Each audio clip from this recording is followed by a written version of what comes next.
ગઈકાલે સ્વામિનારાયણ ટ્રસ્ટ અંતર્ગત રૂપારેલ કોલેજમાં MBA ના 42 સ્ટુડન્ટોને પરીક્ષા દેવામાં ન આવી. આનું કારણ શું? તો કહેવામાં આવ્યું કે એનરોલમેન્ટ નથી આવ્યું અને હોલ ટિકિટ ત્યાંથી નથી આવી.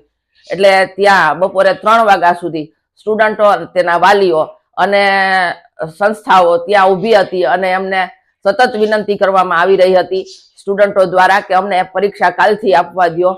તો એમણે અલગ અલગ બાના કાઢ્યા અને પ્રિન્સિપાલ પોતાની ચેમ્બરમાં બેસીને ખૂબ રડ્યા કે ભાઈ આ મારી પર્સનલી અંગત ભૂલ હતી અને એને કારણે જ હું આ ના કરી શક્યો, મારાથી લિસ્ટ ના મોકલાણું. હવે કોઈ પણ કોલેજના પ્રિન્સિપાલ આ લિસ્ટ ના મોકલે એવું ના હોય. કાલ રાત્રે તપાસ કરતા જીટીયુની લાઈનમાં એની ઓનલાઈન જે વેબસાઇટ હોય છે એની અંદર ખબર પડી કે સ્વામિનારાયણની આ રૂપારેલ MBA કોલેજનું 2025-26 નું એનરોલમેન્ટ જ નથી.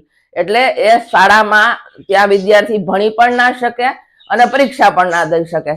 તો પ્રશ્ન એટલો થાય કે તો આ ટ્રસ્ટીઓએ સાથે મળી આ 6 મહિનાની 1 સેમની ફી શું કામ લીધી? એ 30,000 રૂપિયા દરેક સ્ટુડન્ટો પાસેથી લીધા. છાયા ગામની અંદરના કેટલા બધા સ્ટુડન્ટો અંદર છે જે લોકો ખૂબ જરૂરિયાતમંદ પરિવારોમાંથી આવે છે. તો એ લોકોએ આ ફી ભરી. ફી છોડો, ગમે એમ કરીને ફી ભરી, પણ આ 6 મહિના આ યુવાનોની કારકિર્દીના મહત્વના 6 મહિના એ આ શાળાના ટ્રસ્ટીઓ ખાઈ ગયા કોલેજના. તો એના માટે એ લોકો શું કરશે? હવે આ એક ગંભીર એટલે ગંભીર ભૂલ છે કે તમારી પાસે યુનિવર્સિટીનું એફિલિએશન નહોતું તો તમે સ્ટુડન્ટને શું કામ પ્રવેશ આપ્યો અને ફી લીધી? લગભગ 30,000 જેવી ફી લેવામાં આવી છે. અને કાલે વિવિધ બહાનાઓ અપાતા હતા અને પ્રિન્સિપાલ ઉપર ઠીકરું ફોડી દેવામાં આવ્યું.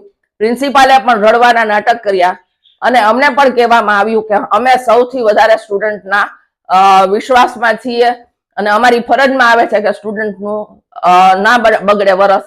તો આ શું કર્યું?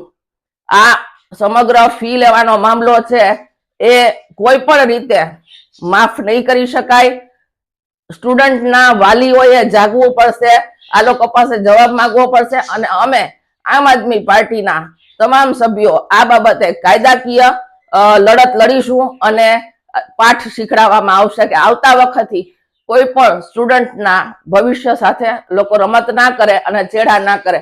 સારી સંસ્થા જોઈને વડીલો ત્યાં મોકલે છે પોતાના છોકરાઓને ભણવા માટે અને એ સંસ્થાઓ જો આવી ભૂલ કરતી હોય અને પોતે એફિલિએશન ના લેતી હોય તો એવી સંસ્થામાં પોતાના બાળકોને મૂકીને શું ફાયદો?